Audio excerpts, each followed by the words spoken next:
Muy buenas noches, bienvenidos a Tolerancia Cero. Dos desafíos por mal tiempo enfrenta el gobierno del presidente Boric. El primero, ligado a la naturaleza y el temporal, que dejó a 6 regiones en estado de catástrofe, sumando las lluvias más copiosas de las últimas 2 décadas. Toda una prueba para la gestión de crisis de la moneda. El segundo frente es netamente político, con el escándalo que sacude a Revolución Democrática, partido eje del Frente Amplio, por la transferencia de millonarios recursos fiscales a fundaciones ligadas a esa colectividad. Una subsecretaría fuera del gobierno ya y una emblemática diputada con suspensión de militancia son hasta ahora parte de las secuelas. Hay consenso, resta mucho por saber. Hoy viene a la mesa de Tolerancia Cero el senador socialista Fidel Espinosa para sumar nuevos antecedentes al debate. Parte ahora, Tolerancia Cero.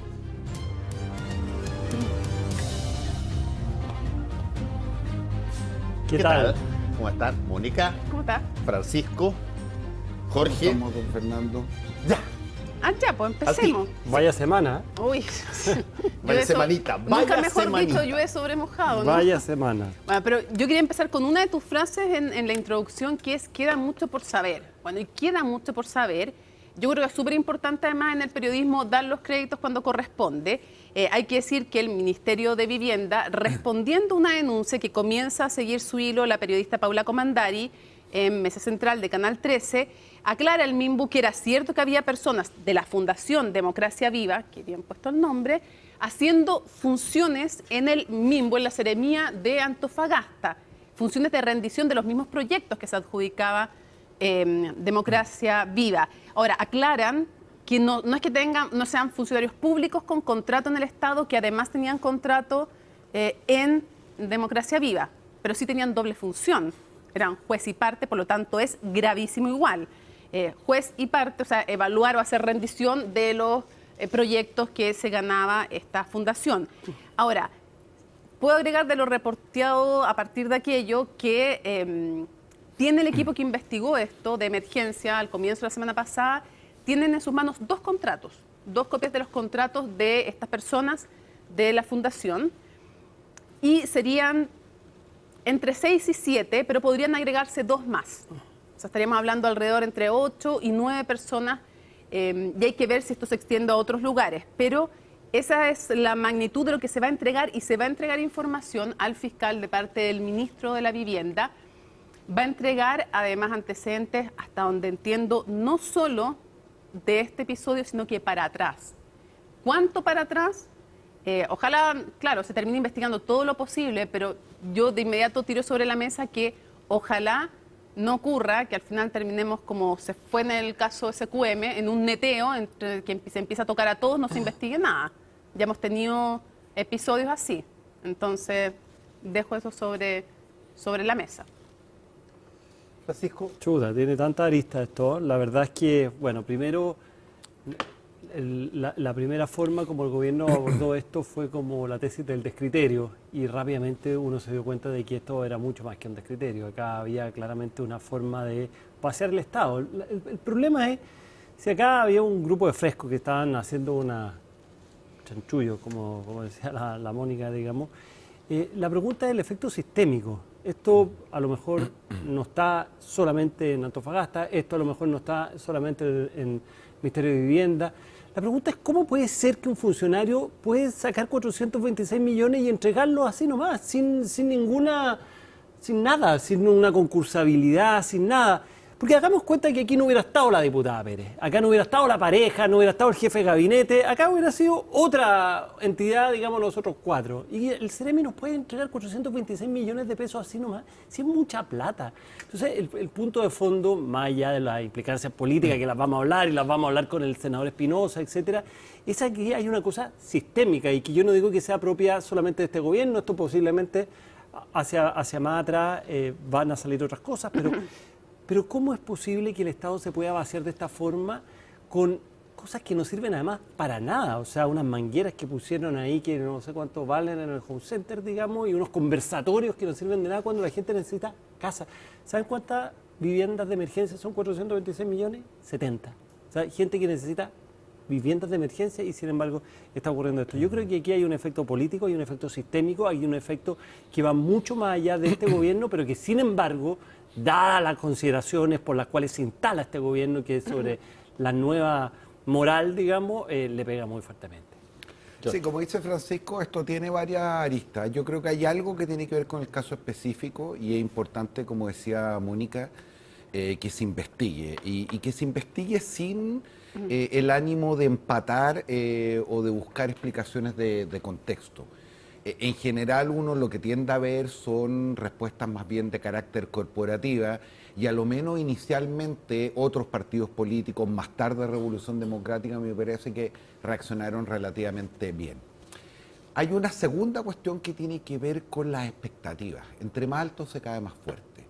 Y cuando uno ha hecho de su discurso político, más allá de frases desafortunadas, la superioridad moral, las prácticas distintas a nuestros antecesores, un cierto estándar que es diferente respecto de lo que veíamos, de lo que veníamos asistiendo, esto golpea con dureza. Y no solamente golpea con dureza, sino que hay varios afectados, varios sindicados, varios apuntados con el dedo que vuelven por sus propios fueros a cobrar y a cobrar con inusitada crudeza. Y hay una tercera dimensión, a propósito de algo que dice Francisco, que a mí sí me preocupa y que tiene que ver con que evitemos la generalización, en el sentido de que cuando uno mira las últimas 3, 4 décadas, efectivamente la participación del sector privado, sea con o sin fines de lucro, ha sido bien importante para la extensión de la política pública. Y creo que cuando uno termina diciendo son todos unos corruptos, son todas platas políticas, termina haciéndole un gran favor paradojalmente a la corrupción. Cuando no se distingue quienes han hecho bien la pega a quienes no la han hecho. Y ese es el problema cuando no interviene la justicia, porque cuando no interviene la justicia tú no puedes separar a unos de otros. Entonces los que creen ayudarse en general son los corruptos. Y otra cosa que iba a decir, dentro de las cosas que tú dices como de técnica o sistémicas que se va a tener que ver, es por qué en el caso de los campamentos sí se permitió, y se permitió desde hace harto rato, porque eso va generando condiciones estructurales o institucionales para que ocurran estas cosas, que fuera sin concurso, que fuera sin boleta de garantía. ¿Qué pasa si ni siquiera por platas políticas, sino que por ineficiencia le entregaban la plata, claro, y no hacía nada? ¿Con qué se responde? Si por eso están las boletas de garantía. Y yo lo otro, fíjate que me parece que habla de algo bien pensado en el sentido de corruptamente pensado. Me llama mucho la atención que, fijándose en la fecha, y nos ha dicho, en octubre de 2022 sale Andrade como representante legal de esta fundación, cosa que no se concreta bien, pero en octubre del 2022 justo recibía la plata, se aleja. Alguien que podía ser como la forma de seguir el rastro hasta esta fundación. Me llama la atención eso. Evidentemente que me llama la atención que en general, según el diario El Mercurio, los 5.000 millones que se traspasan desde el MIMBU sean todos en Antofagasta, a fundaciones no hay en otro lugar. Y lo otro también, evidentemente, este tema de que se salten a la Contraloría, porque hacen en cuotas las postulaciones y al final, claro, entonces claro, tú lo haces menos de 315 millones y con eso te bypasseas de alguna forma este control. Dos cosas muy breves, pero una, yo creo que la institucionalidad, como decía David Hume, tiene que estar acorde incluso a que esté el más malo presente, digamos, sí, y por lo tanto no puede depender de que, oye, esta institución es pura gente proba, así que nos van a robar la plata. No, acá tiene que haber una institucionalidad. ¿Para qué van a ocupar la plata? ¿Cómo se concursa? Etcétera. Porque efectivamente hay gente súper buena que está trabajando y que efectivamente no se roba la plata. Pero no podemos quedar a expensas de que sea gente honesta. O sea, tiene que haber una institucionalidad. Y el segundo punto que me parece súper importante, que se ha hablado mucho de la ONG y no se ha hablado de los asesores. Si este señor Andrade, que estaba a cargo de la Fundación Democracia Viva, era asesor del Ministerio de Defensa. Y ahí tenemos una gran cantidad de asesores, algunos muy buenos supuestamente, y otros que no hacen nada. ¿Y antes estuvo en otro ministerio? ¿Qué sabe de defensa el señor Andrade? ¿Cuántos otros Andrades existen en los ministerios? Y esto, de nuevo, no es solo de este gobierno, esto viene de mucho más atrás. Pero, sin embargo, ahí también hay un cascabel al gato que poner, porque no es posible el vaciamiento que se hace a través del amiguismo, de decir, este va de asesor para allá, pasa de un ministerio a otro sin saber nada de un lado para el otro. Y ahí, ojalá que ese también sea un tema que no olvidemos. Yo quiero tocar un punto sobre este tema que probablemente tiene que ver con un montón de otras circunstancias que pueden eventualmente ser parecidas. Mi pregunta básica es, ¿Habrá habido alguna conversación previa sobre la posibilidad de incurrir, por ejemplo, en a lo menos un conflicto de interés o a lo más en un acto de corrupción? Y si es que no hubo, es porque yo creo que en gran medida se produce este tipo de casos, se produce un fenómeno psicológico-social, grupal, que se llama group thinking, pensamiento grupal, donde la cosa se transforma en una burbuja y todos se miran y todos se entienden y todos saben y todos están de acuerdo y nadie levanta el dedo para decir, oye, pero esta cosa nos suena muy bien, algo así. Bueno, ¿cómo se ha resuelto eso en otras partes? Y yo se lo recomiendo abiertamente al gobierno. En cada grupo que tengan, en cualquier grupo que tengan donde la gente parezca que piensa todo igual, nombre intencionalmente a alguien como un abogado del diablo. A alguien que no se compre todas las explicaciones de buena a primera, exija refrendar cada cosa, ponerse en situaciones potenciales de que esto pueda ser percibido de otra manera. Pero cuando nosotros estamos todos en un lugar con poder, con acceso al dinero, y todos encontramos que todo es perfecto, fantástico, nadie discrepa, bueno, lo más probable que pase es que pasen este tipo de cosas. Yo creo que es peor que eso. Yo creo que aquí sabían que estaba mal y no les importaba. Bueno, porque por es la eso, impunidad por eso de digo hacer. que una cosa es un conflicto de interés, una cosa es una cosa que no lo previeron y otra cosa totalmente distinto es lo que tú estás diciendo que es un acto de corrupción. Ahora, es que a mí me parece En todas las cosas conflicto, faltó el vigía que advierte, ojo, lo que estamos haciendo, cómo va a ser interpretado por el resto. ahora, Nada, el esa conflicto- pregunta no se hizo nunca. No, O si y- se hizo, entonces la cosa es peor. Y el conflicto de interés es una forma de corrupción, creo yo. Más allá de que cuando se castiga, de qué forma se castiga. Lo otro que yo me pregunto, yo tengo cierta discrepancia respecto a cómo lo han hecho los partidos políticos, cómo han reaccionado. A mí me parece que la primera salida con Catalina Pérez, flanqueada por Revolución Democrática y por el presidente de Revolución Democrática, era completamente innecesaria y las explicaciones de ellas, siendo muy generosas, insuficientes, por no decir pueriles. Sí, yo Y me- además, al día de hoy, está bien, van a presentar una querella, está bien, todo eso sí, bien, y después se pide la suspensión de militancia y se pasa al Tribunal Supremo, todo eso bien. Pero yo, por ejemplo, me pregunto, y algunos se preguntan también incluso desde dentro del Estado y del Ministerio de Vivienda, ¿por qué Revolución Democrática no ha emplazado a que se devuelva la plata? Hay solo 3% rendido. La Fundación dice que 25% en un campamento, 30% en otro, todavía no han respondido las objeciones, así que en lo formal hay 3% rendido realmente. ¿Por qué no pide Revolución Democrática de inmediato que se devuelva el dinero? No, yo no me refería a Revolución Democrática. entonces a los fíjate. otros partidos. Me refería a Ya. Convergencia Social sobre todo. Sí, porque Gonzalo Vinter fue muy duro en Una CNN de las Prime. cuestiones a las cuales nosotros estamos acostumbrados, a propósito de este fenómeno que describe Fernando, es también una cierta pulsión natural de los partidos de creer que la mejor manera de defenderse es o negando los hechos o bajándole el perfil o mostrando que estamos frente a una conducta generalizada. Y creo que en dos partidos que son primos hermanos, el hecho de haber reaccionado con tanta dureza inicialmente, Convergencia Social, a lo mejor nos marca un estilo distinto. Fíjense que la semana pasada, a propósito de un caso bien bullado, que no nos tocó en este panel comentar, pero sí a nuestros compañeros, que fue el del diputado Millao, la respuesta que dieron los dirigentes de Renovación Nacional a propósito de lo que él había hecho, uno decía, mira, ¿cómo no se dan cuenta que en una actividad tan desprestigiada frente a la opinión pública y particularmente a muchos ciudadanos que miran a los partidos y a la clase política dirigente como una suerte de club más preocupada de sus privilegios y prebendas que de servir a los demás, cómo no va a resultar más indignante y más lacerante que frente a casos de esta naturaleza que generan una indignación masiva, la respuesta fuera como que aquí no ha ocurrido nada? Entonces, para ver el vaso un poco medio lleno, creo que fue finalmente haber sacado a la subsecretaria, la reacción de ciertos partidos de la coalición oficialista habla a lo menos de que estas cosas ya no pasan con el nivel de impunidad que ocurrió. Bueno, pero es que sí, ¿qué alternativa quedaba después de todo lo que ocurrió? O sea, cuando la subsecretaria dice la declaración que dice, que tenía los antecedentes, pero estaba investigando, y llevaba 50 días investigando y no le había dicho al ministro, en ese mismo momento ella firmó su de renuncia. hecho. No Déjame tenía- que los créditos de nuestra periodista Estefanía Bustamante, Así, que hizo po. la pregunta. Ella fue sí, la, hay que- la hay- persona. hay Pero que dar los créditos. después de eso, Sí. todos dijimos, se acabó la subsecretaria, o sea, no es posible mantenerla. Y a mí me parece que es súper importante en este caso ver cómo se sale estructuralmente de esto. O sea, yo creo que esto amerita una comisión de alto nivel como fue la comisión Enkin en su momento. Es decir, porque acá hay un tema muy grueso. A mí me parece que el gobierno ha reaccionado mal. O sea, la ministra Vallejo habló del descriterio. La tesis del descriterio político se cayó y voló en pedazos.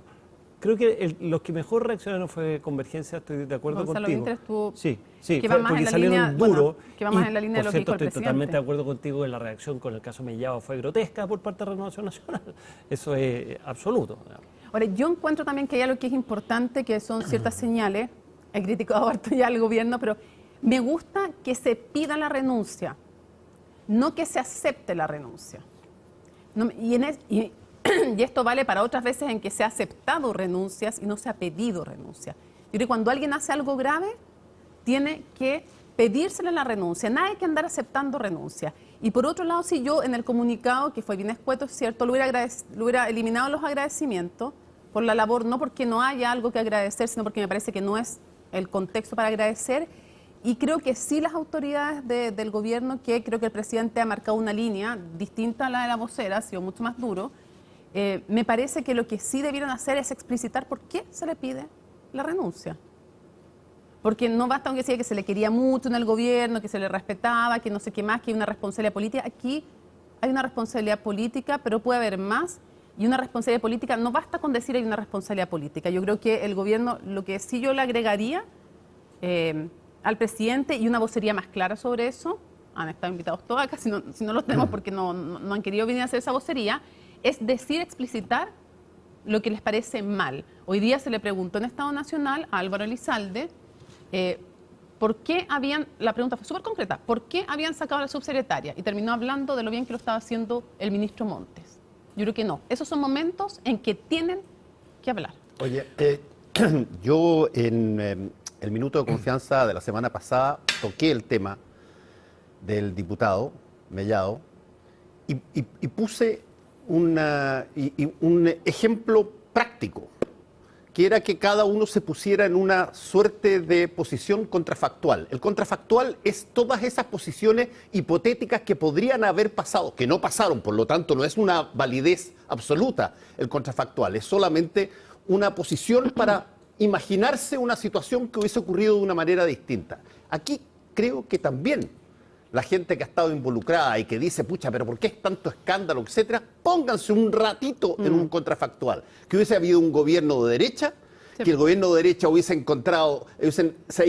ido todos estos millones a una fundación de grupos de personas que forman parte de los partidos del gobierno existente, y ustedes, el resto, las personas que hoy día están siendo de alguna manera mencionadas como parte de este asunto, diputados, senadores, qué sé yo, empresarios, lo que sea, miren este fenómeno y ¿cuál sería la reacción? Bueno, es que en algún sentido sí había un contrafactual, mi querido Fernando, y justamente tiene que ver con lo que hablábamos antes.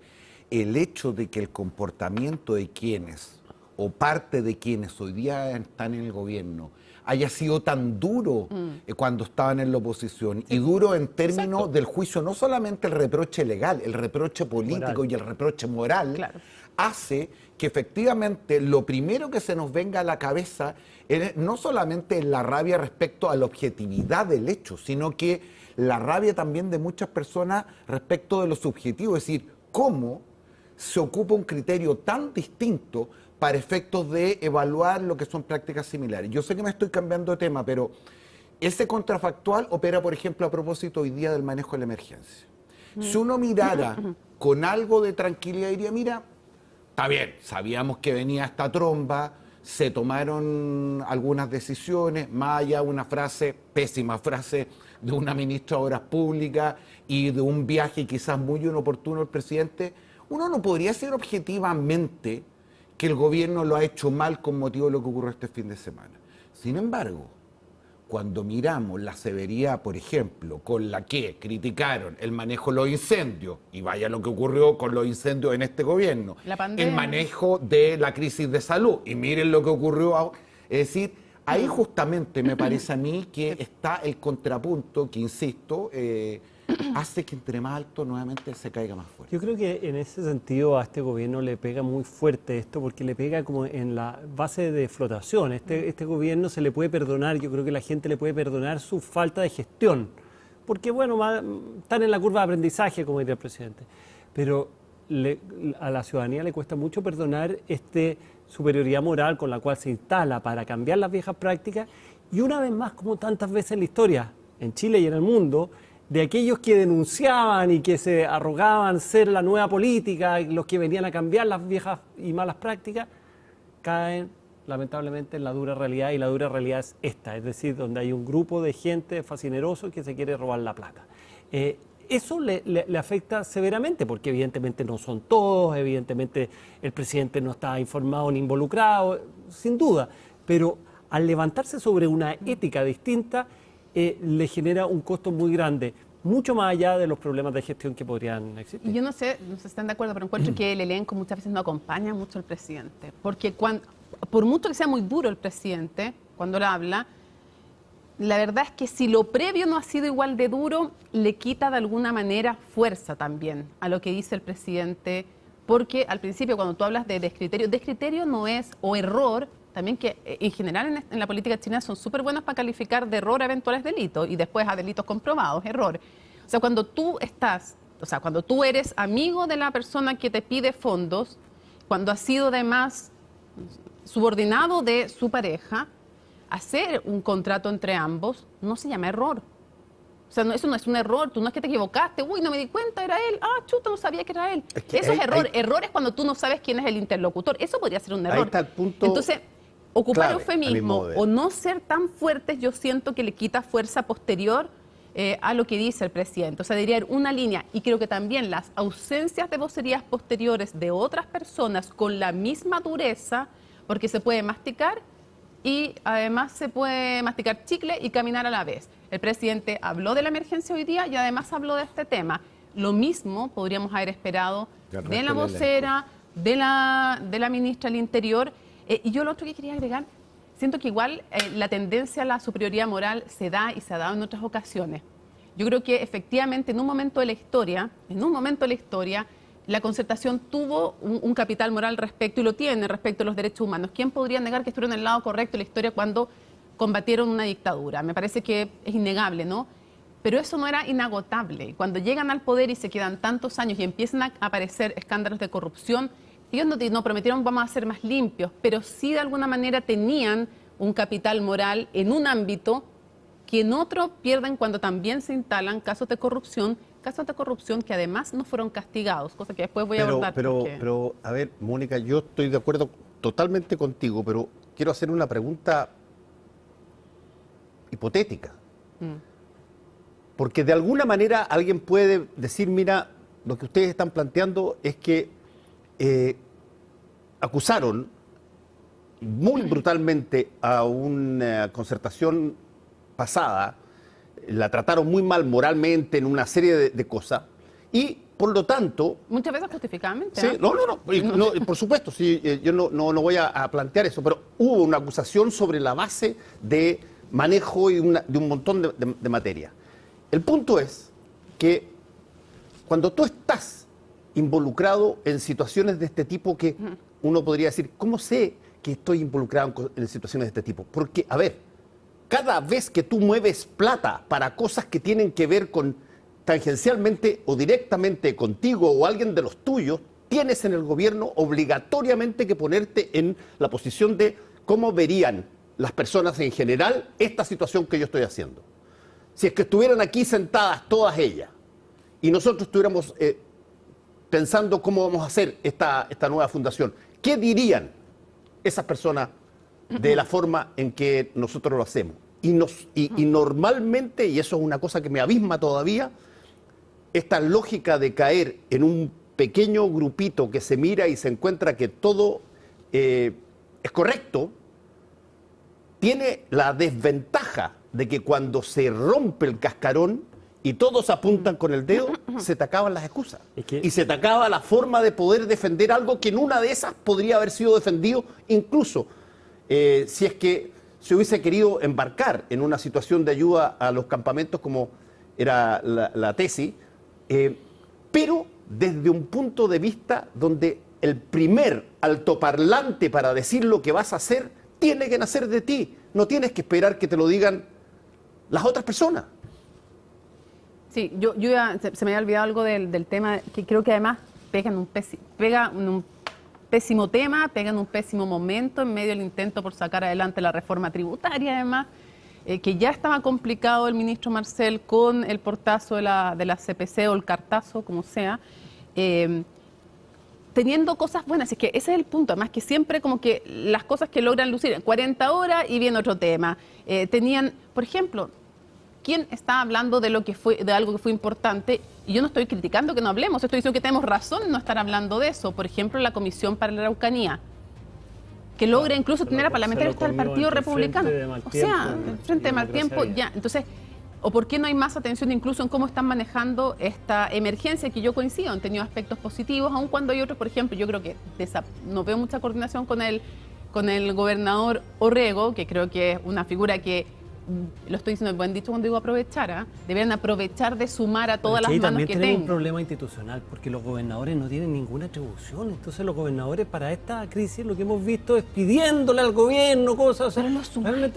Bueno, puede ser, pero vamos a depender de que lo sumen o no lo sumen. Cuando se aprobó la ley, sabíamos que iba a ocurrir exactamente bueno, esto. y eso, es decir, lo discutimos en este mismo foro. Con una gran votación ciudadana, más que el respectivo senador, probablemente en el caso de Orrego, a propósito de lo que plantea Mónica, después del presidente de la República, la figura más votada en el país. Claro. ¿Cómo no aprovechas Y de sin sumar a alguien embargo, Ya, pero hay la problemas ley de la estaba hecha para institucionalidad. efectos de tener a 15 personas que al día siguiente se iban a terminar de poner en oposición a la administración por una disputa, primero, respecto a la facultad y segundo, respecto a la legitimidad. Pero es decir, falta lo que no institucionalidad cabe que haya la ojo menor político. duda es que entre Orrego, por ejemplo, y el gobierno hay un conflicto. Y ese conflicto, También en seguridad, ¿te entre acuerdas? otras cosas, por protagonismo, por capacidad de eficiencia, por coordinación, por lo que ustedes quieran, lleva a anularse mutuamente. Oye, a todo esto, lo que sí yo creo que estuvo bien, se ve la solvencia de Carolina Toá como vocera y se ve que sacaron a la ministra de Obras Públicas, pero después lo vamos a conversar. Okay. Al final lo conversamos. Hacemos una pequeña pausa y Ah. volvemos rapidito aquí a Tolerancia Cero.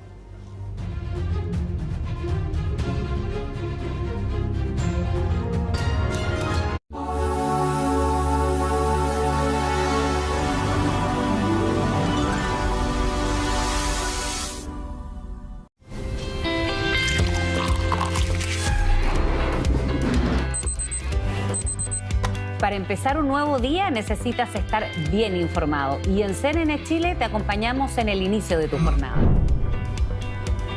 A diferencia de ayer, hoy las temperaturas subirán considerablemente por la tarde. Actualidad, reportajes y datos para tomar las mejores decisiones. El precio de las bencinas no cede. Y a continuación, en nuestro reportaje revisaremos los pequeños cambios que pueden accionar un impacto positivo en la salud de las personas. CNN AM, nada nos despierta y conecta más que estar bien informados. Te esperamos en CNN AM junto a Fresia Soltó. Desde las 6:30 de la mañana, CNN Chile. Vamos más allá. Economía, distante para algunos, cercana para nosotros. Algo que tú ya bien sabes. Siempre atento a indicadores. Capitán de tus inversiones. Del grupo de los informados. Al tanto de nuevas necesidades, materias primas y noticias internacionales. Para decir con autoridad, he ahí una gran oportunidad. Sigue moviendo tu dinero en el momento justo con la inversión correcta junto a Agenda Económica. De lunes a viernes a las 8:20 horas por CNN Chile. Vamos más allá. A las 13 horas te invitamos a hacer una pausa cargada de información. Porque cuando necesitas ir más allá, nosotros te entregamos lo que debes saber sobre el país, la economía, el mundo y las opiniones que han marcado la pauta. La segunda mitad del día parte en CNN Tarde. CNN Tarde, junto a Viviana Encina. Lunes a viernes, 13 horas, por CNN Chile. Vamos más allá.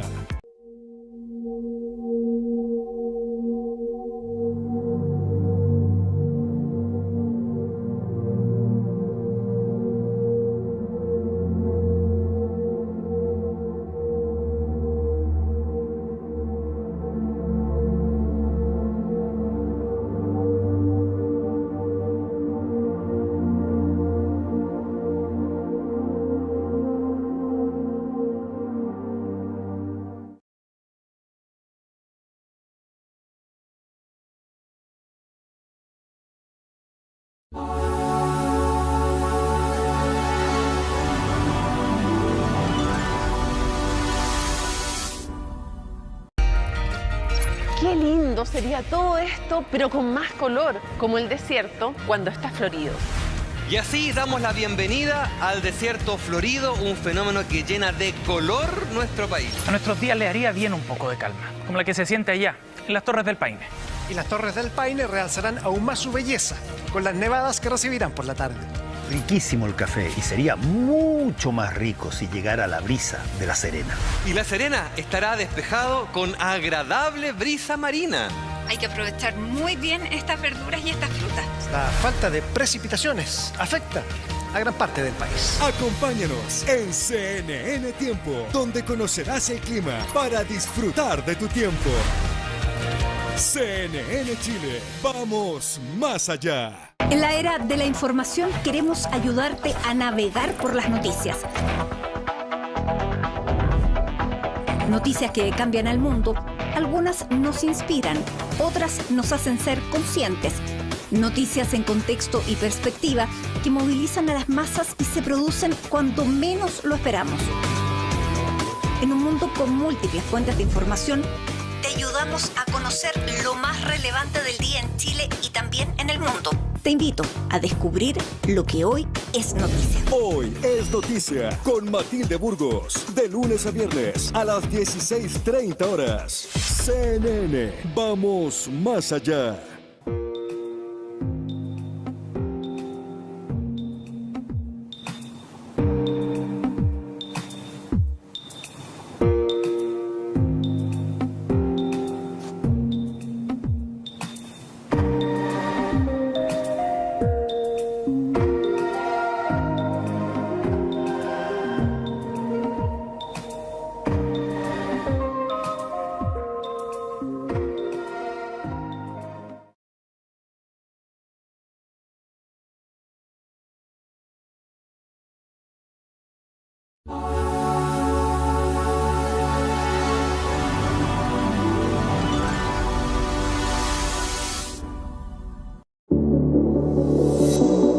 Los tiempos cambian y exigen estar informados, y al final del día esos cambios pueden ser para mejor. Como cuando cambian las fórmulas para descubrir soluciones que dan vida. O como cuando cambiamos los caminos para cuidar el planeta. Desde ahora cambia la forma de dar las noticias y juntos, con información y análisis, vamos más allá. CNN Prime, junto a Mónica Rincón, de lunes a domingo, 20:30 horas. CNN Chile, vamos más allá. Cuando termina el día, las noticias necesitan verse de una forma distinta. Con nuevos enfoques y puntos de vista. Con una última mirada que nos permita entender que lo que vivimos hoy será clave en la conversación de mañana. Última mirada. Con Fernando Paulsen, de lunes a jueves en un nuevo horario. Desde las 23:30 horas, por CNN Chile.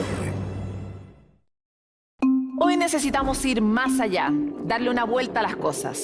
Ven a darla en Futuro 360. Porque si le damos una vuelta con innovación, podemos extraer, por ejemplo, agua del aire. Y si le damos una vuelta con tecnología, descubriremos cómo utilizar nanorobots en operaciones complejas.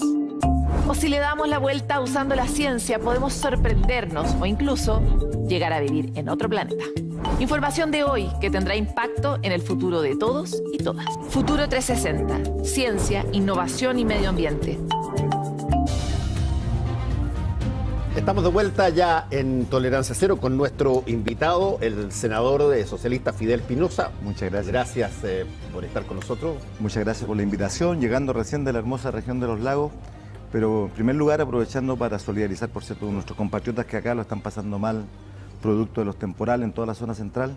Nosotros tenemos siempre lluvias temporales fuertes en el sur, pero se resiste más. Aquí en Santiago, cuando ocurre eso en la zona central, sabemos que tiene consecuencias y nuestros compatriotas están sufriendo, así que solidarizar en primero con ellos antes que hablar de política. El problema es cuando los temporales climáticos objetivos se suman a los temporales políticos que son subjetivos. Eso se llama llover sobre mojado. Claro, llover sobre mojado. Y le quería preguntar, senador, en su región, este tipo de cosas de las que estábamos conversando, situaciones de ese tipo, platas que de repente alguien podría tener ganas de revisar, etcétera, acá y allá, pero normalmente no se hace.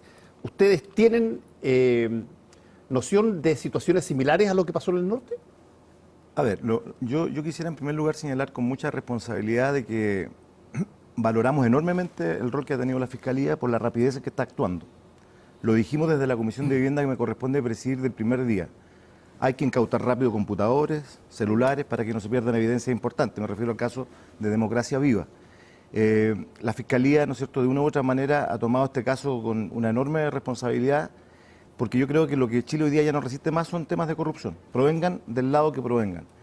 Y desde ese punto de vista, yo quisiera señalar, y lo digo con mucha y enorme responsabilidad, he estado estudiando los últimos días datos objetivos del registro de colaboradores del Estado. Estos son registros que tienen que ver exclusivamente, ¿no es cierto?, del Ministerio de Hacienda, y que son datos que están en las páginas correspondientes, que el caso para mí de Democracia Viva no solamente es grave, porque atenta contra la fe pública, porque se juega con la pobreza de nuestra gente, cuando tenemos, ¿no es cierto?, todavía miles de compatriotas que le llevamos el agua en camiones de aljibe. Las tías de los jardines infantiles entran en paro la próxima semana, Fernando, Mónica y a todos nuestros panelistas, entran en paro la próxima semana porque no tienen plata para confort en los jardines infantiles, para materiales. Entonces la gente se indigna con este tipo de situaciones. Yo creo que no es el único caso. Estuve analizando el registro central de colaboradores del Estado y municipalidades del Ministerio de Hacienda, y tenemos datos que hay otras fundaciones como Urbanismo Social que tienen que ser investigadas desde mi punto de vista. Antes que entremos en eso, dos cosas más generales. Primero, si usted tuviera que definir este caso de Democracia Viva en Antofagasta, ¿de qué se trata para usted? Corrupción, absolutamente. Corrupción parte por un delito de base que es conflicto de intereses, claramente. Y de ahí van a encontrarse muchas cosas más. Por eso es importante que cuando la diputada Pérez dice que ella no tuvo nada que ver con esto, le echa la culpa a los dos hombres adultos, la diputada Pérez lo que dice hacer es colaborar de inmediato con la investigación. Un parlamentario, para que dé muestras de fe pública, de credibilidad, lo que tiene que hacer ella es decirle, señor fiscal Aguilera o Aguilar, no recuerdo el apellido, señor fiscal, aquí está mi computadora, acá está mi celular, y yo quiero colaborar con la investigación para que no se manche mi nombre. Eso es lo que debiese hacer la diputada. ¿Le sorprendió esto o habían ciertas sospechas, usted que está en la Comisión de Vivienda? Yo estoy en la Comisión de Vivienda. Te agradezco tu pregunta. Y después no voy a eludir la suya, Fernando. Le agradezco su pregunta por lo siguiente. Yo trabajo en los temas de vivienda largos años. En vivienda existen lo que son las entidades patrocinantes o EGIs, que tú conoces, Jorge, también mucho. Las entidades patrocinantes, que son las que trabajan con los comités de vivienda, tienen un trabajo pormenorizado de mucho tiempo, de años, para llegar al sueño de la casa propia. El Serviu no le paga ni un solo peso, que lo sepan nuestros televidentes, ni un solo peso, hasta que se cumple el objetivo de la casa propia. Es decir, cuando logran llegar al final, después de haber pagado arquitectos, asistentes sociales, cambios de uso de suelo y todo lo que implica, le pagan cuando se cumple el objetivo. Y así debiese ser, y eso se aplaude. Entonces es incomprensible, desde mi punto de vista, que se le entreguen platas a fundaciones de esta forma como se hizo. Aquí el artículo 8, ¿no es cierto?, de los convenios de resolución estipula claramente que tienen que haber rendiciones mensuales al Ministerio de Vivienda. Entonces aquí se le entregaba toda la plata de tiro sin boleta de garantía, cuando en este país para comprar un computador hay que pasar por todo un proceso. Una pregunta, de ¿cómo evalúa pública usted, también en lo general, antes de que llamen los casos específicos, cómo evalúa que ha reaccionado el gobierno y en el gobierno separando el presidente de la República, el ministro de Vivienda, y si es suficiente y es oportuna la salida, el momento en que se produce, y si ahí se agota la responsabilidad política con la salida de la subsecretaria de Vivienda? A ver, yo valoro las palabras del presidente, las valoro enormemente porque él ha hablado con dureza y ha dicho que la corrupción no la va a permitir en su gobierno. Y es bueno que así sea. Es bueno que el presidente, aunque sean amigos, colaboradores, fundadores de los partidos del Frente Amplio, sea enérgico, porque los partidos de izquierda no podemos darnos el lujo, ¿no es cierto?, de que nuestros principios que tienen que ver con justicia social, con igualdad, se vean dañados por actos como estos. ¿Cómo actuó el gobierno? El gobierno partió con un sumario, eso querían hacer un sumario y una comitiva en Antofagasta, y solo cambiaron de posición cuando empezaron a dar cuenta que el conflicto fue escalando. Y ahí el ministro Monte comenzó a decir otras cosas, y hasta las últimas horas ha dicho, en la última hora ha dicho incluso que va a ir a presentar nuevos antecedentes porque hay más involucrados. O sea, el gobierno ya sabe que aquí hay delitos detrás. El gobierno sabe perfectamente que hay delitos detrás. Y la subsecretaria claramente tenía que salir porque ella tenía todos los antecedentes en su poder y ella protegió a los amigos. protegió a sus amigos de Revolución Democrática, lamentablemente, siendo una buena subsecretaria, pero en este caso se equivocó rotundamente. ¿Dónde llega la responsabilidad? Hoy día está ahí, pero eso no exime que el día de mañana se conozcan más cosas, porque si están protegiendo a urbanismo social, y lo digo con mucha responsabilidad, a mí me han dicho, desde dentro de mi propio partido, por favor no te metas ahí, en urbanismo social. ¿Quién le ha dicho? Que hay, yo no voy a revelar las fuentes, pero soy responsable en decirlo de cara al país. Que es súper fácil decir, pero no decir quién le ha dicho a usted. Eso es como tirar la piedra, pero no decir quién. Es que yo soy responsable, Mónica, en lo que digo, pero también quiero... Usted está diciendo, me han dicho desde el Partido Socialista, no te metas ahí. ¿Quién le ha dicho? Lo que yo quiero señalar es que se me ha planteado por altos dirigentes de mi partido. ¿De su partido? Que no, ¿La presidenta de su partido? No, para nada.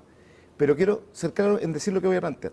Porque el tema de fondo, vamos a lo ¿Cuál es su acusación de ¿Cuál es lo importante? Social? Yo creo que urbanismo social es imposible que una fundación obtenga, miren, esto no es solamente el Ministerio de Vivienda, y que me repliquen ellos, 804 millones de pesos en urbanismo social, que está lleno de red en todo Chile, de militantes de red en todo Chile, 804 millones en Antofagasta, en la misma región de Democracia Viva, 84 millones del FOSI, 200 millones del gobierno regional, solo en esa región.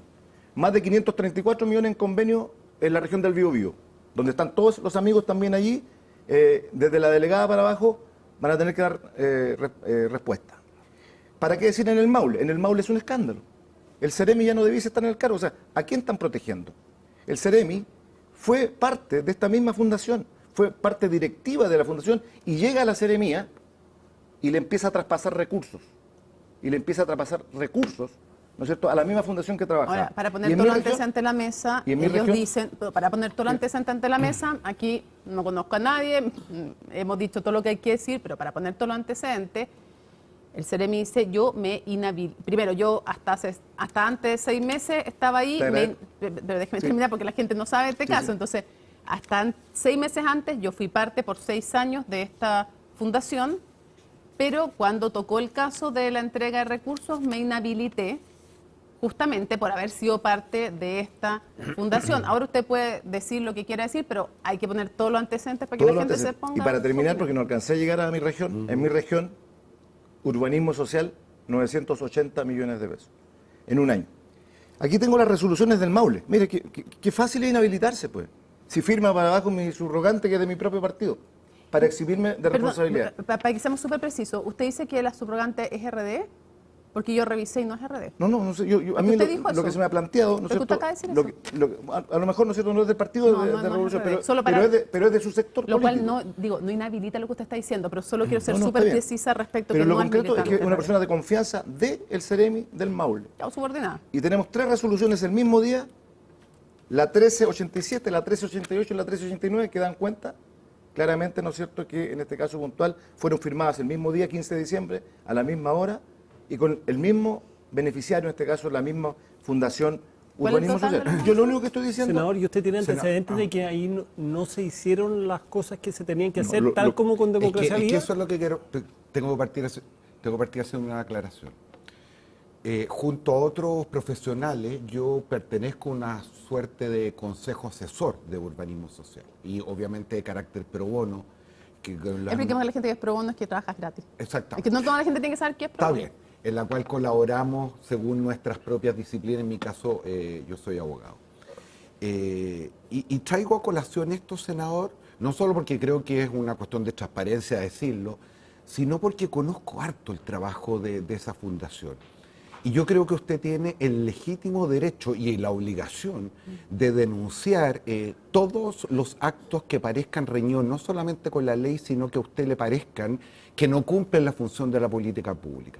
Lo único que a mí me preocupa es que de repente, y traigo a colación la propia responsabilidad a la cual usted ha apelado persistentemente, uno termina por una cuestión específica haciendo una generalización que afecta a un grupo muy importante de personas. Esta es una fundación que lleva 13 años, ha estado en 4 administraciones distintas, como usted bien recordaba, tiene oficinas en 5 lugares distintos del país, trabaja con instituciones públicas, privadas, reconocida por distintos arquitectos urbanistas, y por lo tanto yo creo que es muy importante discutir el caso que usted está trayendo a colación, y si es que efectivamente hubo un conflicto de interés, si se resolvió bien o se resolvió mal. Pero antes que usted llegara discutíamos también que es importante no generalizar, porque eso al final termina incluso protegiendo los propios actos de corrupción cuando son todos puestos de la misma manera. Yo estoy absolutamente... Entonces, ¿cuál es la denuncia en concreto respecto de esta fundación? A ver, la fundación, paradojalmente, en estos 18 meses de gobierno ha tenido un aumento exponencial, ¿no es cierto?, de los recursos del Estado. ¿Cuánto tuvo antes? ¿Cuánto se le adjudicó antes y cuánto se le adjudicó ahora? Lo único, te di las cifras recién, te decía que 1.000 millones en Antofagasta. Yo no sé si es normal que una fundación saque 1.000 millones en una sola región y de distintos organismos. Si ustedes consideran que es normal, bueno, yo considero que no, porque nosotros trabajamos, les expliqué recién que el trabajo arduo que tienen entidades patrocinantes que nos reciben tendrían que trabajar 10 años para ganar esa cifra de recursos, para ostentar un proyecto de esas características. Si es normal, ¿no es cierto?, que todos tengan algún grado. Yo no pongo en duda lo que tú planteas, que hay profesionales seguramente, y es más, decir, uno de los primeros que he dicho que no hay que meter tampoco a todas las fundaciones en un mismo saco, porque hay muchas fundaciones que hacen una labor loable y social importante. Hay fundaciones como la propia Teletón y otras que cumplen un rol trascendental en el país. No, yo no estoy metiendo a todas en un mismo saco, estoy diciendo nada más ni nada menos que a esta fundación, al igual que Democracia Viva, hay que investigarla. Y yo creo que eso no es un pecado, que un parlamentario diga que es necesario por el bien de la transparencia. ¿Cree que pueden haber delitos?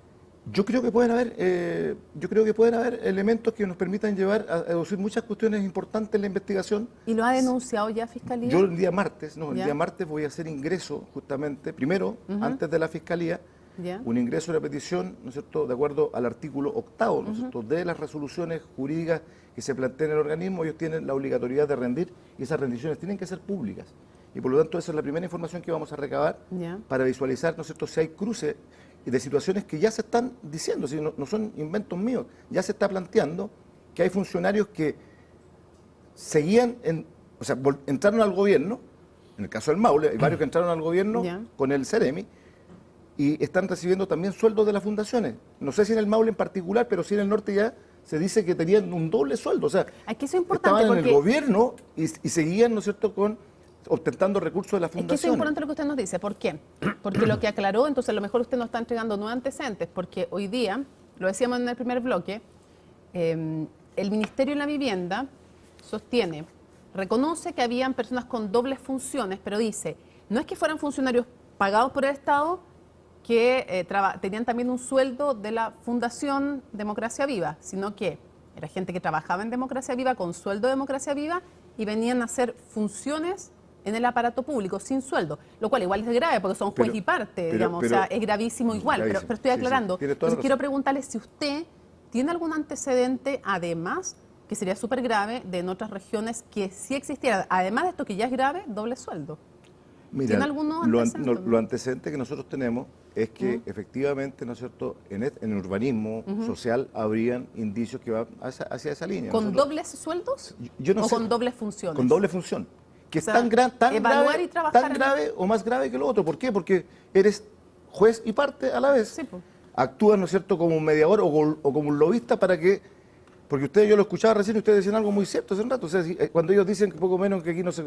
Aquí se conocían, habían relaciones de amistad, son fundadores de su propio partido. Sí, mire, si aquí lo que a mí me molesta en particular es que ellos llegaron con el discurso de no al amiguismo, no al nepotismo, la superioridad moral. O sea, Jackson fue el que estableció los estándares de la superioridad moral que se la hizo añicos este tema de Antofagasta en un par de días. Senador, eso quiero preguntarle, porque nosotros, déjame terminar solo la idea.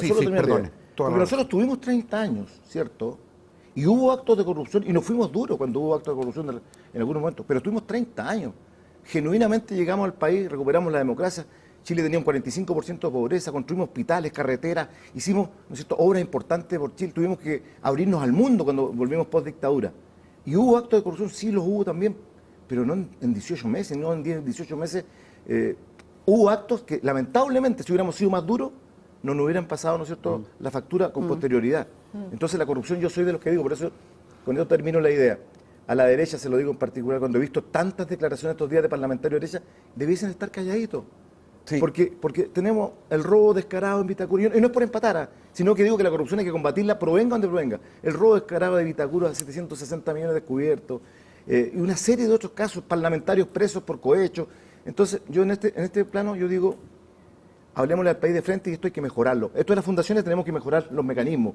No miremos el vaso medio lleno, sino que miremos también pensando cómo superamos esta crisis, pero investigando a fondo. Yo le hago un llamado al ministro Monte. Ministro Monte, usted tiene una responsabilidad muy grande, ¿no es cierto?, de llevar esto a fondo hasta las últimas consecuencias. Y como dijo el presidente Boric, caiga quien caiga, sin miedo. Y si son amigos, lamentablemente tienen que responder. Estamos absolutamente de acuerdo, senador, pero quiero ir a la arista política, porque usted ha sido especialmente duro, y con razón, en muchos casos, lo discutimos antes que usted llegara, a propósito, entre más alto se cae más fuerte, y cómo hay muchas personas y dirigentes políticos dolidos, enrabiados, porque muchas veces fueron cuestionados por un grupo dirigente que hoy día se ven inmersos, algunos de ellos, en estas prácticas. Pero usted ha sido particularmente severo con Revolución Democrática, no necesariamente con todo el oficialismo, y especialmente con Giorgio Jackson. ¿Usted ve un cierto patrón de conducta del punto de vista político, de la forma de ejercer el poder, de las prácticas al interior del Estado, que uno pudiera revelar con más intensidad en ese partido que en otros de la izquierda? Sí, porque tengo dolor además porque perdimos un plebiscito, una oportunidad tremenda de cambiar la Constitución para Chile, y la perdimos justamente por conductas que provenían de ese partido, y en particular de Giorgio. O sea, Giorgio no tuvo nada de humildad, fue de una soberbia tremenda, y siguen teniendo la soberbia. Incluso hoy día, el otro día Carolina todavía me decía en la sala que sus asesores son todos doctores, magíster. Disculpa, pueden ser doctor y magíster, ministra, pero no tienen idea de la administración del Estado. Ese es el problema. Eso es lo que está gatillando esta crisis profunda que tienen. Entonces, los temas que yo he tenido con Giorgio no son personales, tienen que ver exclusivamente con la forma que él tuvo de actuar, porque él pudo morigerar, ¿no es cierto?, a los convencionales que fueron arrastrando, ¿no es cierto?, una derrota que fue estrepitosa posteriormente. Y hoy día están traicionando al presidente. Eso es lo que me molesta. El presidente Boric es una persona correcta. Y esto es una traición al presidente desde dentro de su propio sector. Aquí tenemos que decir las cosas como son. Si el presidente Boric, ¿no es cierto?, no actúa con dureza, este caso lo va a tener como nosotros tuvimos el Cabal, que no tenía nada que ver con platas públicas.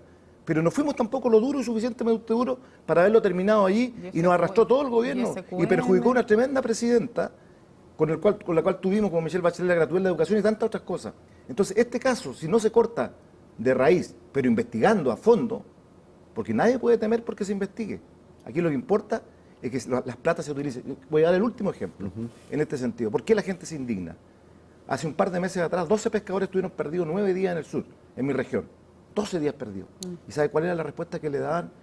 Que ya se terminaban los días de búsqueda porque no había más recursos. Entonces, por eso me da rabia.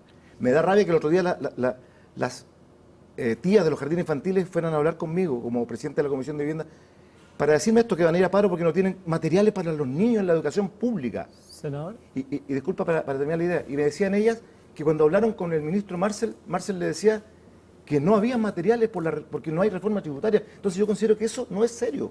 Discúlpeme, un ministro serio como Marcel no puede decirle a las dirigentes nacionales que es la reforma tributaria, porque eso no tiene nada que ver con la reforma tributaria. Nosotros todos los años aprobamos el presupuesto para que funcionen nuestras escuelas y establecimientos educacionales. La gente en el sur pasa frío porque no hay siquiera calefacción, y me molesta que la plata se pierda de esta manera. Por eso estoy molesto y he sido duro, Jorge. Sí, se le ve molesto. ¿Este gobierno es su gobierno o usted es opositor al gobierno? Bueno, vea mis votaciones. Yo he votado todo a favor del gobierno, excepto el TPP-11 y la primera votación del fiscal, que era un fiscal que para mí no cumplía todas las elementos. Sin embargo, usted ha sido particularmente duro con... No, lo que pasa es que yo, a diferencia de la derecha, que la derecha solamente mira unidireccionalmente los temas, yo soy una persona que creo que la corrupción hay que combatirla, sea de derecha o de izquierda. Pero más allá de la corrupción, usted ha sido muy crítico del Frente Amplio, de la generación nueva, de sus declaraciones, más allá de la corrupción. Es que no hay que, así como no hay que meter a todas las fundaciones en un mismo saco, tampoco hay que meter a las generaciones nuevas, porque la corrupción está inserta, ¿no es cierto?, lamentablemente en nuestro país, hasta en las instituciones más preciadas. Pero lo estoy sacando de la corrupción, le estoy hablando de su análisis general de este gobierno. ¿Cuál es su análisis general? He sido crítico del gobierno para que mejore. Yo no puedo estar de acuerdo, por ejemplo, que el gobierno quiera implementar una ley, por ejemplo, que iba a hacer perder la pega, el trabajo, ¿no es cierto?, a miles de los trabajadores de la empresa Salmón, a pesar de que he sido crítico con los salmoneros muchos años. Pero poner en riesgo las fuentes laborales por maximalismo, medios ambientales, creo que no corresponde.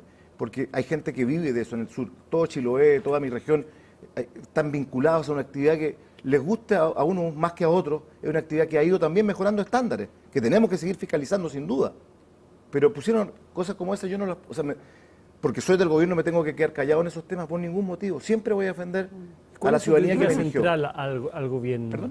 ¿Cuál es su crítica central? ¿Le falta calle? ¿Hay una cosa ideológica? La soberbia, yo diría que la soberbia de los ministros, la gran mayoría, no todos, porque hay ministros excelentes, pero hay algunos que tienen una soberbia increíble, no la había visto nunca en mis años de vida parlamentaria, no escuchan, no dialogan. El mismo Montes, que es de mi partido, tiene una soberbia increíble. Carolina, lamentablemente, ellos no responden a sus senadores, ni siquiera... Yo esto que estoy planteando de urbanismo social se lo planteé al ministro Montes. No me respondió ni una línea. ¿Eso es respeto a un parlamentario que fue elegido por la ciudadanía? Creo que no. ¿Y usted está cómodo en el Partido Socialista? En mi partido, yo amo a mi partido, yo voy a morir siendo socialista. O sea, yo creo que pueden tener algunas posiciones críticas respecto a mí dentro del partido porque he sido duro en estas materias, pero después que salieron nuestro tema de corrupción he recibido múltiples muestras de afecto y de cariño, porque la gente se da cuenta que estas cosas no las podemos callar. Si las callamos, si las dejamos pasar, y si me quedo calladito porque yo también soy del gobierno, yo creo que la gente no quiere eso. Usted dice que usted ha nombrado aquí el tema de urbanismo social, no estoy diciendo mal el nombre, ¿no? ¿Sí? ¿Es así? Ya. Sí. Urbanismo social, ha nombrado el caso de Democracia Viva, ha nombrado regiones como la Antofagasta, el Maule, también de la que usted es la otra, usted es senador. Los Lagos. ¿Hay algún caso más? En resumen le digo, ¿usted advirtió a las autoridades de algo más? Y si esto, sí, en mi región advertí... ¿de otras fundaciones? De otra fundación, pero que no tiene que ver con el Ministerio de Vivienda, el Gobierno Regional de los Lagos, justamente advertí una situación y tengo entendido que el gobernador regional está tomando carta en el asunto, 1.200 millones de pesos a una fundación que no es ni de la región, para regularizar títulos de dominio. Eso es lo más increíble. ¿Qué se llama cómo? No recuerdo el nombre en este momento, pero participa en esa fundación que me ha salido criticando duramente estos días una persona que no tiene ni una calidad moral para criticarme porque fue candidato presidencial, el señor Ancalao, que presentó firma de un notario que ya había fallecido no sé cuánto tiempo antes. Así que yo en ese tipo de cuestiones... ¿Y si se revisa, usted cree, vamos a revisar el todo? Si usted cree que se revisan los traspasos, ni siquiera el MIMBO, sino que... Todos los que hay. De todos los traspasos desde los gobiernos centrales o regionales a fundaciones, ¿va a destaparse algo más grande? Nos vamos a encontrar, creo yo, con mucha sorpresa. Esto es una caja de Pandora, nos vamos a encontrar con situaciones, ¿no es cierto?, lamentablemente de mal uso de recursos públicos. ¿De este gobierno también para atrás? No, para atrás, ¿cierto? ¿También? Mira, si este gobierno, lamentablemente aquí el escándalo es porque justamente aquí estamos hablando del núcleo cercano y fundador, ¿no es cierto?, de este partido, del ministro Jackson, que fue su fundador. Pero claramente, ¿no es cierto?, también algunos están calladitos porque para atrás también hubo muchas fundaciones, los hijos de Piñera fueron cuestionados también en su momento por fundaciones, que hay que revisar. No estoy diciendo que hayan cometido algún delito, pero hay que revisar. Yo creo que esto abrió una caja de Pandora importante, pero lo trascendental es que seamos capaces, porque tampoco podemos condenar a todas las fundaciones. Las fundaciones tienen que seguir trabajando y hacen un trabajo colaborativo entre el Estado, ¿no es cierto?, y las mismas que no tienen fines de lucro. Entonces, tampoco podemos condenarlas a todas, porque algunas trabajan con la gente de discapacidad, de tercera edad. Los que hacen bien la pega van a estar tranquilos. Los que han hecho chanchullos, los que han cometido corrupción, comiencen a preocupar porque vamos a pedir los antecedentes de todos los últimos 2 años. Senador, le preguntó Francisco sobre si usted se sentía cercano o no al gobierno. Le pregunto yo directamente, ¿usted cree que su partido tiene que ser parte de esta coalición? Mira, mi partido ha sido el que le ha dado estabilidad al gobierno, seamos claros. Con el apoyo también, por cierto, del PPD. Le hemos dado, ¿no es cierto?, de una u otra manera el empuje que el gobierno no tuvo en su arranque, pero el partido también no puede verse envuelto en situaciones de este tipo y no puede existir silencio. Yo creo que el partido tiene que condenar cuando hayan actos de corrupción, como ellos nos condenaron a nosotros cuando encontraban, porque ellos fueron muy duros cuando eran diputados, y hoy día los que nos gobiernan hoy día son ministros, eran tremendamente duros.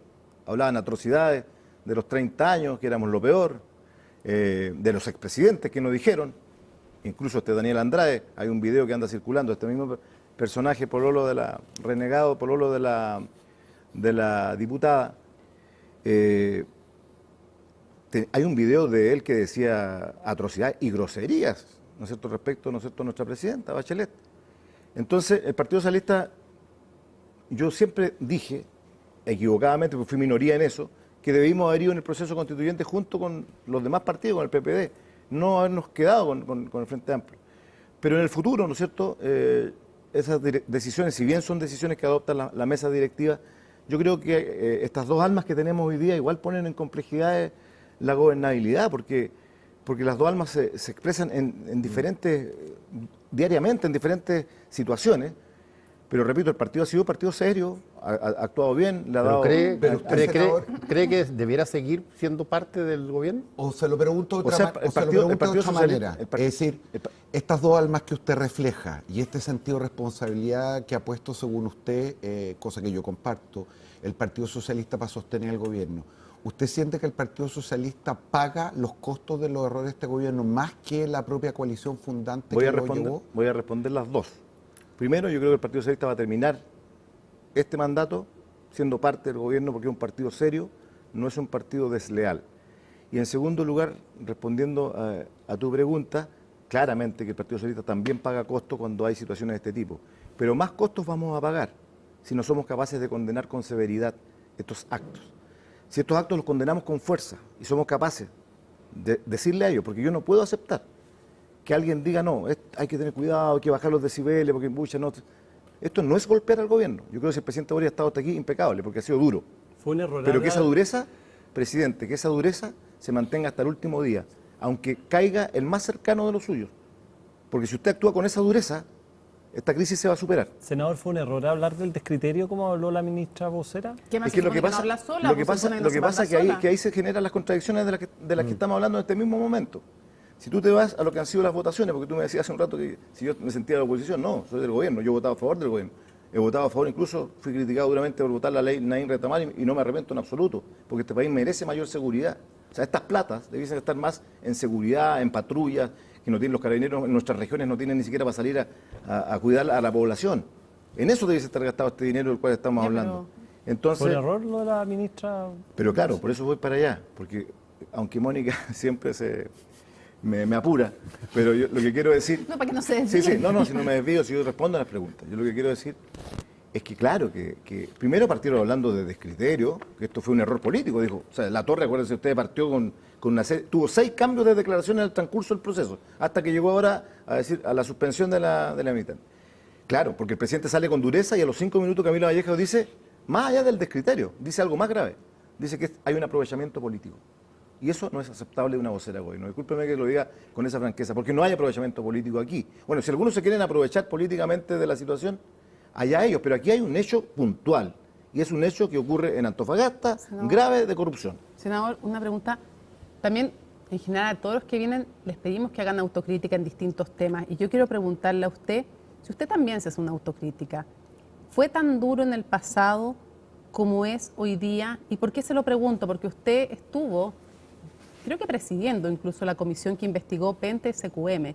Y usted a las dos semanas, algo así, dijo que la pre-campaña de la expresidenta Bachelet se había financiado legalmente, cuando usted sabe que al final, cuando empezó a llegar el agua a la orilla de todo, se paralizaron las querellas y no pudimos tener la certeza que se investigara todo. Entonces, ¿usted no se hace también una autocrítica de si no debió ser más duro y más riguroso también en ese momento y no de inmediato decir esto está todo bien? Absolutamente. Yo creo que en política hay que ser autocrítico. Y una de las críticas, yo lo dije hace un rato, no actuamos con la severidad y la rudeza que debimos haber actuado en los casos lamentablemente, de corrupción que ocurrieron en esos tiempos. Pero sí tengo la moral para decirte, Mónica, que en toda mi vida parlamentaria, y lo pueden dar, está en el registro de la historia fidedigna de las leyes que yo he apoyado.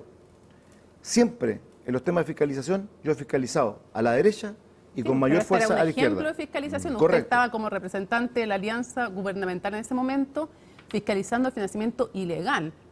Y usted salió a blindar a la expresidenta. Y fuimos bastante, pero también no fue blindar a la presidenta. Incluso fuimos bastante críticos después, acuérdense ustedes de las peleas que tuvimos con Peñailillo y todo lo que ocurrió con posterioridad. Vea mis declaraciones respecto a lo que yo dije con el Servicio de Impuesto Interno, que consideré que entonces actuó de una manera vergonzosa, porque ellos paralizaron las investigaciones. ¿Y de dónde vino esa presión?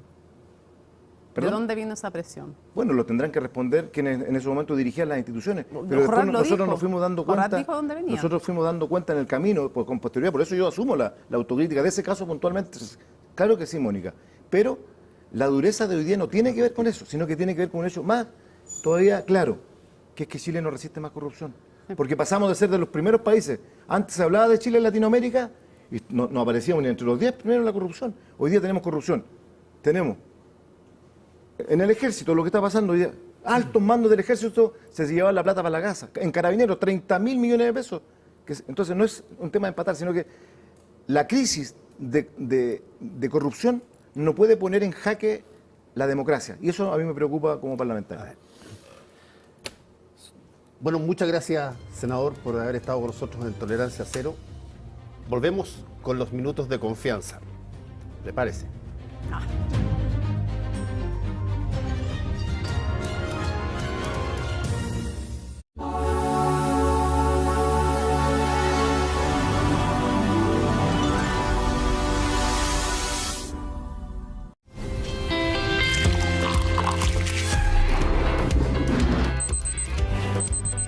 Para empezar un nuevo día necesitas estar bien informado y en CNN Chile te acompañamos en el inicio de tu jornada.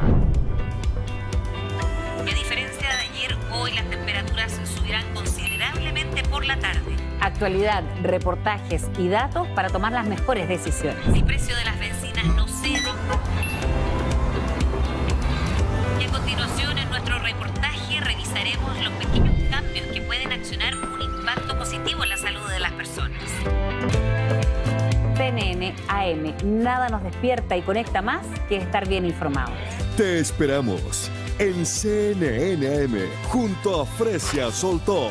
Desde las 6:30 de la mañana, CNN Chile. Vamos más allá. Economía, distante para algunos, cercana para nosotros. Algo que tú ya bien sabes. Siempre atento a indicadores. Capitán de tus inversiones. Del grupo de los informados. Al tanto de nuevas necesidades, materias primas y noticias internacionales. Para decir con autoridad, he ahí una gran oportunidad. Sigue moviendo tu dinero en el momento justo con la inversión correcta junto a Agenda Económica. De lunes a viernes a las 8:20 horas por CNN Chile. Vamos más allá. A las 13 horas te invitamos a hacer una pausa cargada de información. Porque cuando necesitas ir más allá, nosotros te entregamos lo que debes saber sobre el país, la economía, el mundo y las opiniones que han marcado la pauta. La segunda mitad del día parte en CNN Tarde. CNN Tarde, junto a Viviana Encina. Lunes a viernes, 13 horas, por CNN Chile. Vamos más allá.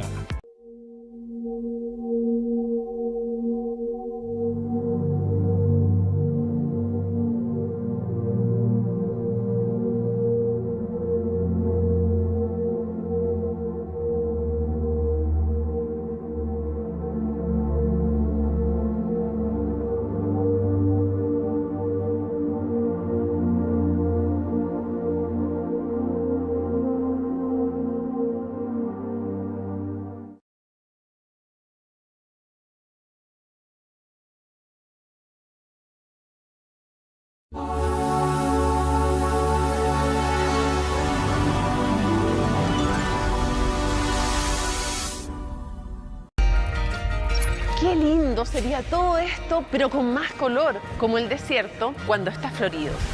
Y así damos la bienvenida al desierto florido, un fenómeno que llena de color nuestro país. A nuestros días le haría bien un poco de calma, como la que se siente allá, en las Torres del Paine. Y las Torres del Paine realzarán aún más su belleza con las nevadas que recibirán por la tarde. Riquísimo el café y sería mucho más rico si llegara la brisa de La Serena. Y La Serena estará despejado con agradable brisa marina. Hay que aprovechar muy bien estas verduras y estas frutas. La falta de precipitaciones afecta a gran parte del país. Acompáñanos en CNN Tiempo, donde conocerás el clima para disfrutar de tu tiempo.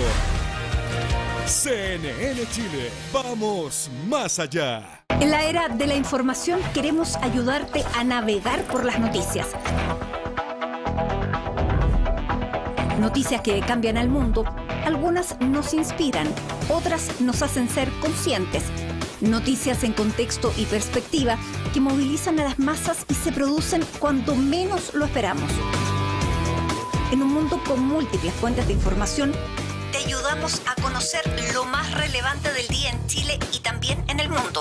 Te invito a descubrir lo que hoy es noticia. Hoy es noticia con Matilde Burgos, de lunes a viernes a las 16:30 horas. CNN, vamos más allá.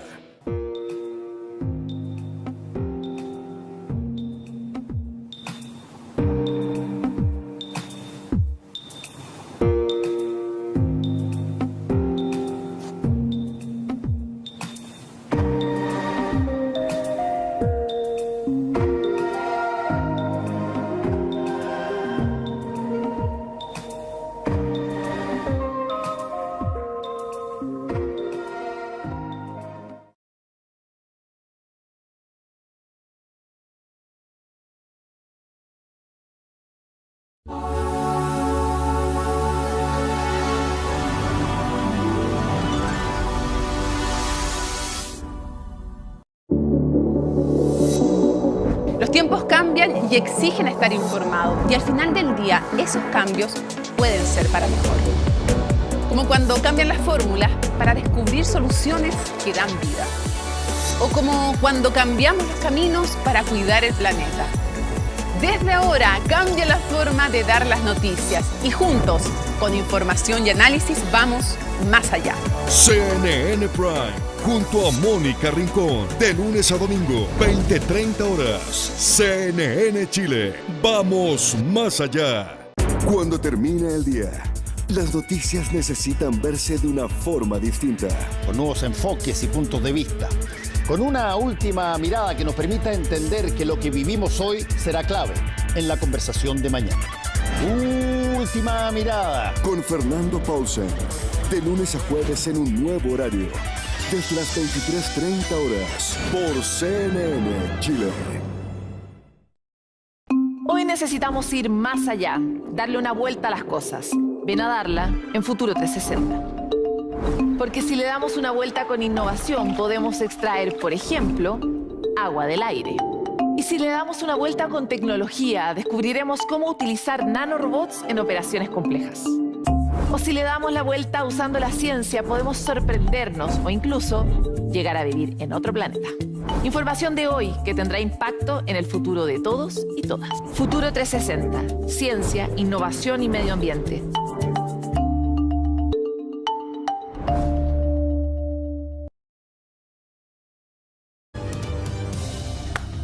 Los minutos de confianza. Mónica Rincón.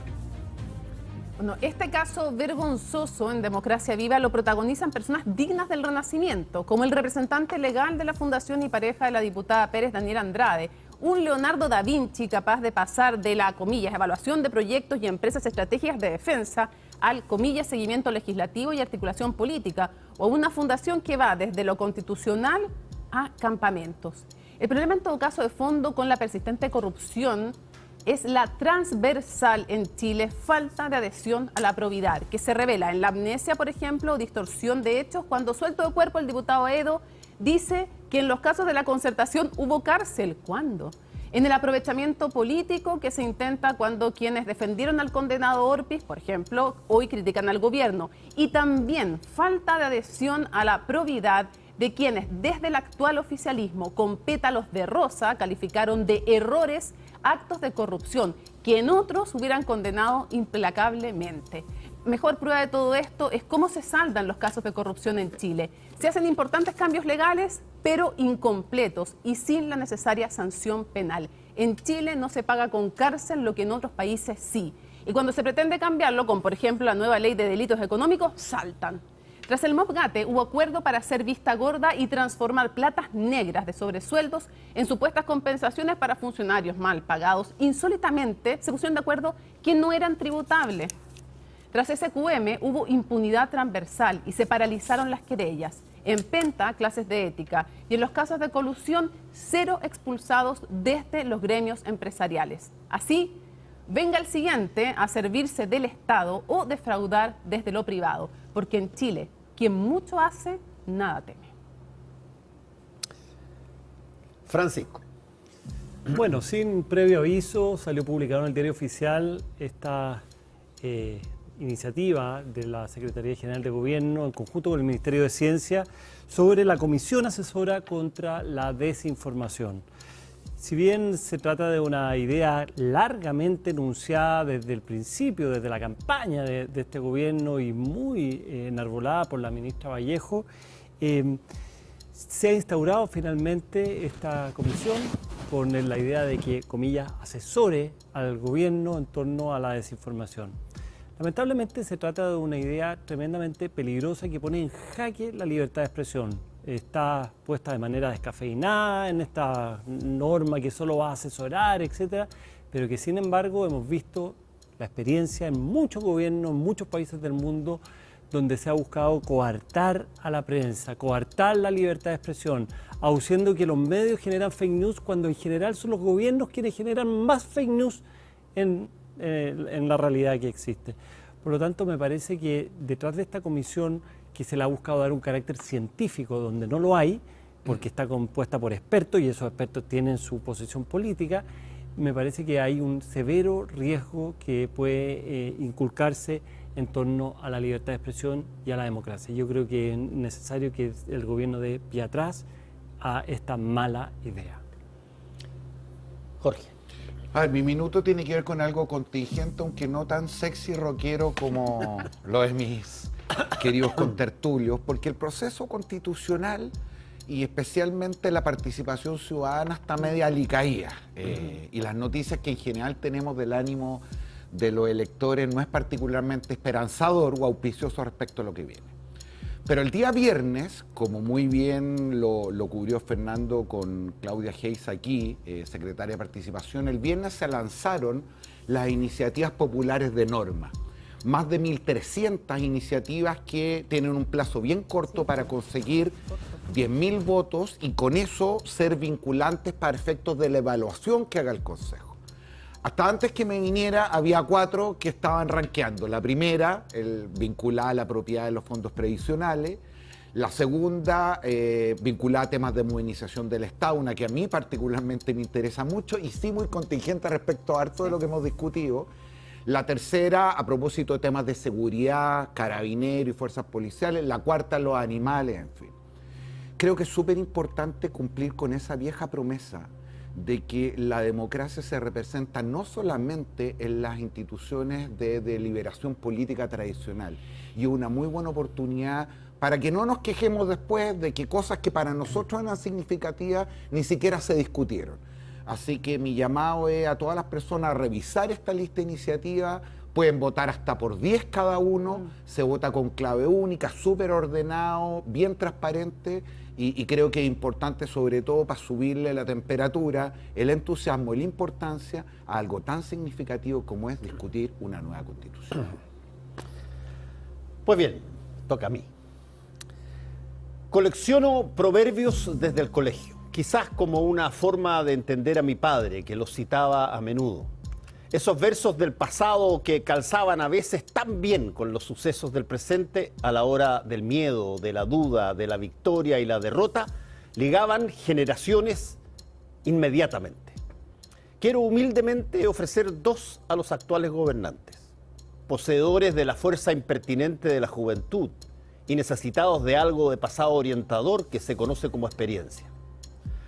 Voces de algunos que probablemente ellos mismos admiran, como Mahatma Gandhi, que sabiendo que lo miraban desde Occidente con recelo, dijo dónde había que mirar para juzgarlo. Dar el ejemplo, dijo, no es la principal manera de influir en los demás, es la única manera. El otro es de Friedrich Nietzsche y trata sobre la soberbia y el liderazgo de una manera más suave pero elocuente. Solo aquel que construye el futuro tiene derecho a juzgar el pasado. Seguir los 2 proverbios parece fácil, ¿verdad? Créanme, cuesta. Ay, qué bueno los 2.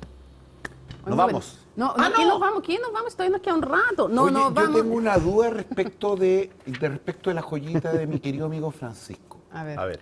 Porque yo no soy muy amigo de este tipo de iniciativa y te confieso que tiendo a coincidir con él respecto a las impresiones que genera, especialmente porque si hay un rol de la libertad de expresión como un derecho fundamental, justamente tiene que ver con escrutar el poder y protegerse de él. Sin embargo, hasta donde yo entiendo, es una comisión, como ha habido varias, de modernización del Estado, de previsión, de salud, en fin, y donde se juega el partido importante son las proposiciones de política pública, la mayoría de ellas vinculadas a la existencia de una ley, porque limita un derecho fundamental eventualmente, como la libertad de expresión. Lo que te preocupa es la consecuencia final o el hecho de que se esté discutiendo esto desde un organismo estatal. Bueno, las dos cosas, porque me parece que los gobiernos no son los llamados a determinar qué es lo verídico y qué es lo no verídico, y por lo tanto, efectivamente las fake news existen y efectivamente la realidad de las redes sociales ha generado una nueva forma de generar fake news y masificarla. Sin embargo, establecer que los gobiernos son los árbitros, porque esta comisión, sus componentes están compuestos por gente llamada por el propio gobierno. El Ministerio de Ciencia, con consulta a la Secretaría General de Gobierno, va a determinar quiénes están. Entonces, fíjate que quiénes son los expertos. De experto podría haber un Premio Nacional de Periodismo, como Pilar Vergara, o Premio Nacional de Periodismo como Farideh Serán, que piensan absolutamente distintos.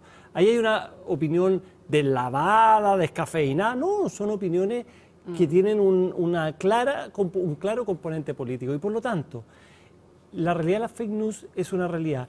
Pero los gobiernos, tratando de determinar qué es lo verídico y qué es lo no verídico, termina siempre con una severa daño a la libertad de expresión. Razón por la cual la Sociedad Interamericana de Prensa siempre ha considerado que estas son unas pésimas ideas. Yo tengo un matiz sobre lo que tú dices. O sea, yo no veo en esta comisión un intento de que la comisión determine qué es verdad y qué no.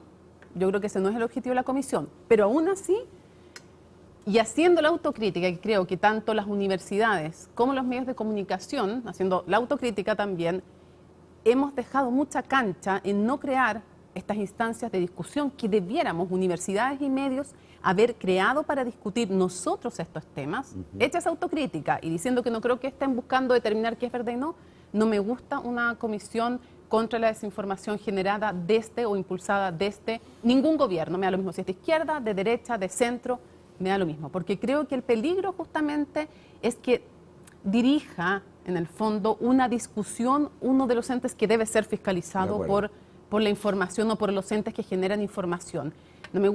Creo que además, digo, para que no se ocurra después crear una de pluralismo de medios, creo que los medios y las universidades no debemos dejar tanta cancha a nadie y debemos también discutir, debatir sobre ese otro tema que es la pluralidad y el pluralismo en los medios también.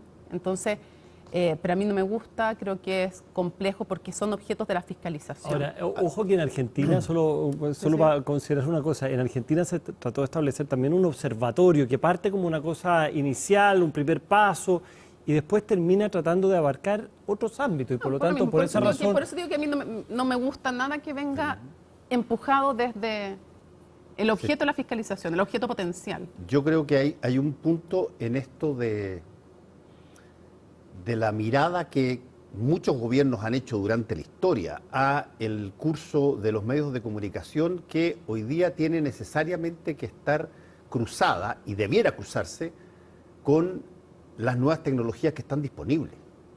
A ver, durante un tiempo efectivamente los medios de comunicación era fácil acusarlos de cualquier cosa porque básicamente eran los que informaban y por lo tanto si es que algo pasaba, yo estoy pensando hasta los años 70, 80, estoy hablando incluso hasta el comienzo de los 90, la lógica que primaba era la lógica de lo que se llamaba en esa época la agenda creada por los medios.